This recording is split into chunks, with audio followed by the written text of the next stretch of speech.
How to put bullet points side by side in Word.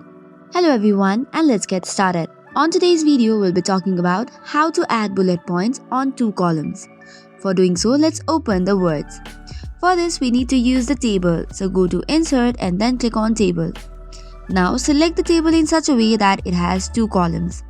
Next up, you can type in the contents that you want to add up the bullet points to. Once you have added all the points, select all the cell and after that, click on the Home button. After that, you can click on the bullets and select the numbering or bullets that you want to add up.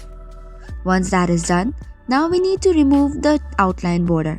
For that, right click on the outline border and you have an option of borders there.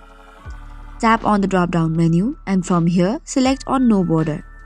And just by that, you have added bullet points side by side in words.